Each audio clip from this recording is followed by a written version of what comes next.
Unacademy। क्या स्ट्रैटेजी अपनाएं कि कुछ ऐसा करें ना कि उसका क्वालिफाइंग निकल जाए।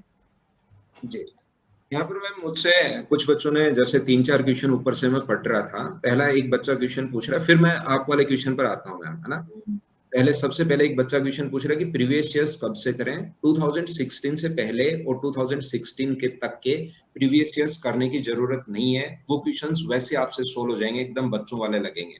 तो अगर आप लोग प्रीवियस ईयर्स करना चाहते हैं तो 2017 के बाद अगर देख सकते हैं।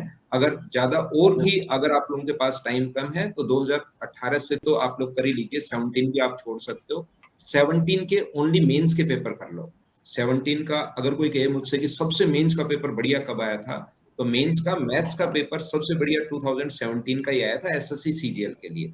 तो वो पेपर के अलावा आप 18-19 के कर लो या 19-20 के कर लो, 2 साल के कोई भी पेपर कर सकते हो जो प्रीवियस ईयर्स बच्चे जो पूछ रहे हैं।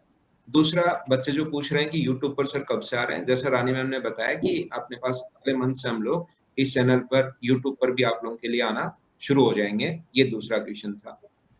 टीयर सेकंड में अपने पास 30 क्वेश्चन आने हैं, वो कैसे आएंगे ये मैंने आप लोगों को बता दिया है कि अभी तक एसएससी का सिलेबस 1 या 2 पेपर होने के बाद था ना, हम बढ़िया आप लोगों को बताना शुरू करेंगे कि कैसे आएंगे। अभी आप हर क्वेश्चन के लिए तैयार रहो, बेसिक पर ध्यान रखो। क्वेश्चंस जो आने वाले हैं ये 100% सही है, हमें पहले से पता है कि बेसिक क्वेश्चंस आपके पास आने वाले हैं। तो बेसिक अगर आपका स्ट्रॉन्ग रहेगा तो किसी टाइप का क्वेश्चन आ जाए, कहीं पर आप लोग फंसोगे नहीं। ट्रिक्स आती है, बहुत अच्छी बात है, लेकिन बेसिक पर आप लोगों को जोर देना है, ध्यान देना है। अब लास्ट जो मैम का भी क्वेश्चन है और 1-2 बच्चे और भी पूछ रहे थे कि कैसे इंप्रूव करें। कैसे इंप्रूव करें हर बच्चे के लिए अलग-अलग है, लेकिन मैम ने उसको बता दिया है कि जिसका 60% सिलेबस हो चुका है, उस बच्चे को कैसे इंप्रूव करना चाहिए। वो जो बच्चे हैं ओनली आप लोग एक काम कीजिए, हर चैप्टर पढ़ाने का है, क्योंकि एसएससी में पहले मैथ्स बहुत सारा आता था, अब भी 2 चैप्टर ज्यादा और ऐड कर दिए हैं। तो यहाँ पर प्रत्येक चैप्टर के आपको 200 क्वेश्चंस लगाने के बजाय अगर आपके पास टाइम कम है तो कम से कम आप लोग 50 क्वेश्चंस लगा लो, लेकिन चैप्टर सारे क्लियर करना।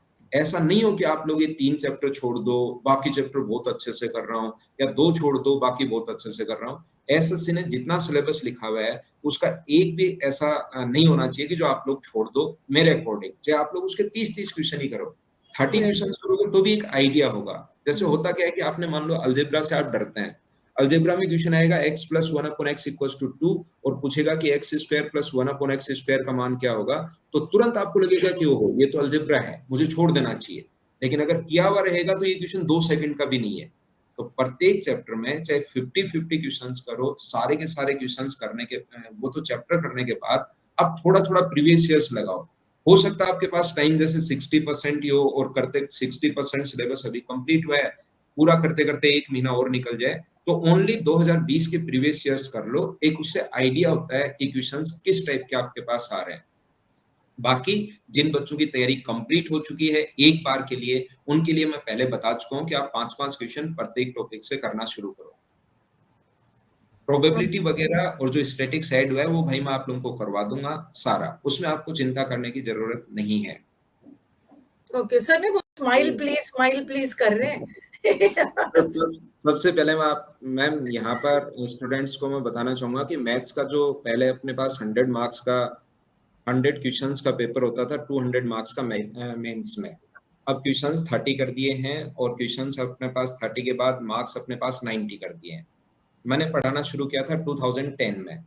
यदि अगर आप लोग देखोगे एसएससी के लिए तो 2010 में एसएससी में सिलेक्शन लेना सबसे आसान था। क्यों था आसान? क्योंकि उस टाइम एसएससी सब्जेक्टिव से अचानक ऑब्जेक्टिव हुआ था। तो कभी भी एसएससी सिलेबस चेंज करता है या अपना पैटर्न अगर चेंज करता है तो जितने भी स्टूडेंट न्यू होते हैं उनको हमेशा फायदा मिलता है। पहली बार में सबसे ज्यादा स्टूडेंट्स का उस टाइम सिलेक्शन होता है। 2010 में 2011 में पेपर उठाकर देख लीजिए, उस टाइम के जितने भी लोग सिलेक्ट हुए उनसे अगर आप पूछेंगे तो हमेशा कहेंगे कि हाँ उस टाइम सिलेक्शन लेना आसान था। क्योंकि अचानक अब क्या होता है कि जैसे जिस बच्चे ने 2016 में तैयारी शुरू की और वो 2018 में उसका सिलेक्शन हो गया एसएससी में, वो एक मॉक लगा रहा है, वीकली एक मॉक लगा रहा है और उसकी तैयारी बनी रह रही है। वो 2019 एसएससी भी देता है, 2020 भी देता है, 21 भी देता है और पोस्ट निकाल लेता है। तो जैसे ही ये चेंज हुआ है थोड़ा सा, जैसे जीएस, जैसे पहले हमें पता ही था कि जीएस का थोड़ा सा पोर्शन कम था, अब मेंस में ऐड करते ही जो भी स्टूडेंट 2018 में सिलेक्ट हो चुका है, उसको अब वापस प्रॉब्लम आएगी। उसको लगता है यार कंप्यूटर भी पढ़ना पड़ेगा, जीएस भी पढ़ना पड़ेगा, मेरा सिलेक्शन तो हो ही चुका है। अब मैं चलो छोड़ देता हूँ इसको, एसएससी को, या कुछ जो भी मुझे ज़िंदगी में कुछ अलग करना है, उसको मैं करता हूँ। तो इस टाइम अब की बार जो सिलेक्शन होने वाला है, सबसे ज़्यादा सिलेक्शन होने वाला है नए बच्चों का, क्योंकि सब बराबर हैं। किसी को नहीं पता, ना किसी फैकल्टी को पता है कि किस टाइप से क्वेश्चंस आने वाले हैं। अगर मैं मेरी बात करूँ, अगर प्री का सिलेबस सेम टू सेम वैसे का वैसा एसएससी ने लिखा है जैसे पहले से लिखा हुआ था, लेकिन मैथ्स के सिलेबस का मेंस की अगर मैं बात करूं तो उसने उस टाइप से नहीं दिया जैसे पहले लिखता था। अब की बार टोटल 7 पार्ट में उसने कंप्लीट किया है और अलग-अलग पॉइंट दिए हुए हैं। पहले पॉइंट में जैसे अकेला नंबर सिस्टम एक पॉइंट में लिखा हुआ है। दूसरे पॉइंट की अगर हम लोग बात करें, पूरा का पूरा अरिथमेटिक जिनको लैंग्वेज प्रॉब्लम हम लोग बोलते हैं, उसको पूरे को एक पॉइंट में डिवाइड कर दिया है। एक पॉइंट सिर्फ और सिर्फ ज्योमेट्री का दिया है, एक पॉइंट सिर्फ और सिर्फ मेंसुरेशन का दिया है, एक अलजेब्रा का है और एक पॉइंट है ट्रिग्नोमेट्री का, और लास्ट है स्टैटिक्स और प्रोबेबिलिटी। 7 पॉइंट में डिवाइड किया गया है। तो ऐसा हो सकता है जो बच्चे मैथ्स की तैयारी मेंस के लिए कर रहे हैं, उनके लिए मैं बताऊंगा कि ऐसा हो सकता है कि प्रत्येक पॉइंट वाइज, जैसे 7 पॉइंट दिए हुए हैं, पिछली बार सीडीएस का भी इसी टाइप से वो लिखता है। तो सीडीएस में क्या करता है, 80% एडवांस मैथ्स आता है और 20% यहाँ पर अर्थमेटिक मैथ्स आता है। इसने फिर इस टाइप से लिखा, तो मेंस में ऐसा हो सकता है। अब ये होने को किसी को नहीं पता। पहले 1 या 2 पेपर जैसे ही होंगे, हम फैकल्टी लोग उस पर पीएचडी कर लेंगे और उसके बाद तो हमें पता लगने लग जाएगा कि कहाँ से कौन सी चीज कहाँ से वो पूछ रहा है। लेकिन अभी जैसे आप लोग अभी जो है हमें कंप्लीट तैयारी करके जानी चाहिए प्रत्येक स्टूडेंट को। ऐसा नहीं सोचना है किसी भी स्टूडेंट को कि चलिए अपने पास इस टाइप से सिलेबस लिखा हुआ है, मैथ्स का सिलेबस थोड़ा कम हुआ है या 2-3 चैप्टर बढ़े हैं, आपको तो उसी टाइप से पहले वाली तरीके से तैयारी शुरू करो और सारी चीजें 100% करके जाओ, ताकि आपको बाद में किसी भी बच्चे को रिग्रेट नहीं हो कि यार मैं ऐसे तैयारी कर लेता, मैं ऐसे तैयारी कर लेता, ओ इधर से पोर्शन ज्यादा आ गया है, इधर से पोर्शन कम आ गया है। जैसे पहले तैयारी कर रहा था प्रत्येक बच्चा, उसी टाइप से तैयारी करनी चाहिए। और जो 2 टॉपिक नए ऐड हुए हैं, वो प्री से पहले आपको देखने की जरूरत नहीं है, परेशान होने की जरूरत नहीं है। मैं यहाँ पर आप लोगों को अनअकैडमी का जो यूट्यूब चैनल है, उस पर दोनों चैप्टर पढ़ा दूंगा। स्पेशल क्लासेस में मैं पढ़ा दूंगा, या जितने भी मेरे बैचेज चल रहे हैं, उसमें मैं दोनों चैप्टर्स आप लोगों को पढ़ा दूंगा। तो इसमें आपको परेशान होने की 2 चैप्टर्स के लिए किसी भी स्टूडेंट को जरूरत है नहीं। जो आपको स्टैटिक्स और प्रोबेबिलिटी डरा रही है, वो मैं आपको काफी अच्छे से करवा दूंगा। बाकी इन चैप्टर्स के लिए आप लोग प्री के लिए तो उसी टाइप से तैयारी करो। इस टाइम अगर आपका सिलेबस एक बार कंप्लीट हो गया है, तो मैथ्स के सिलेबस को कंप्लीट करने का तरीका ये होगा कि आप जैसे मैथ्स के अपने पास मान लीजिए प्री में 18 टॉपिक्स हैं, तो अब आप लोग प्रत्येक टॉपिक को, ऐसा नहीं है कि परसेंटेज के 300 क्वेश्चन बैठ कर लगा रहे हो। डेली प्रत्येक चैप्टर को, अगर आपका सिलेबस एक बार कंप्लीट नहीं हुआ है, तो उसको जल्दी से जल्दी कंप्लीट करो और उसके बाद प्रत्येक टॉपिक से 5-5 क्वेश्चन लगाओ आप। 18 टॉपिक हैं, प्रत्येक क्वेश्चन से 5-5 क्वेश्चन लगाइए और डेली 90 क्वेश्चंस करो।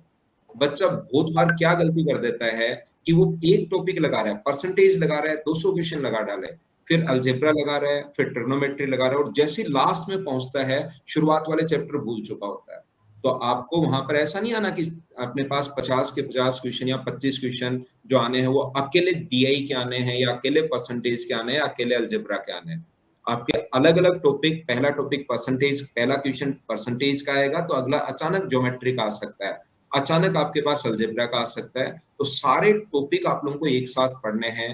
परसेंटेज, सीएएसआई, प्रॉफिट एंड लॉस, जितने भी चैप्टर हैं मैथ्स के प्री में, उनके डेली 5-5 क्वेश्चन लगाओ। अगर 90 करते हो तो आपको लगता है सर मैं डेली 70 टू 70 क्वेश्चन ही लगा सकता हूँ, तो आप लोग 4-4 क्वेश्चन लगाओ, लेकिन प्रत्येक टॉपिक के आप लोग लगाओ। अगर एक बार सिलेबस कंप्लीट हो चुका है, तो इस टाइप से आप तैयारी अब करना शुरू करो, ताकि प्री में आप लोगों का अच्छा स्कोर हो और मेंस में फिर सिर्फ और सिर्फ 2 टॉपिक ही आप लोगों को पढ़ने पड़ेंगे। वो उस टाइम आप लोग आराम से कर दोगे, कहीं कोई प्रॉब्लम नहीं आएगी। तो मैथ्स के लिए इस टाइप से तैयारी करो। सबसे पहली बात, क्योंकि मैंने जैसा शुरुआत में आपको बोला, इस बार सिलेक्शन लेना सबसे आसान होगा, क्योंकि सिलेबस चेंज हुआ है। ये एक पॉजिटिव चीज भी है एक नए बच्चे के लिए, या जो साल भर या 1.5 साल से तैयारी कर रहा है उन लोगों के लिए। तो ये इस टाइप से हमें करना चाहिए मैम, और बच्चों को चलो अब सर ने बहुत अच्छी इसके आपकी आपकी एक चीज मुझे अच्छी लगी सर, आपने बोला कि देखो इस बार हम लोग प्रिडिक्ट नहीं कर Unacademy. Let's crack it.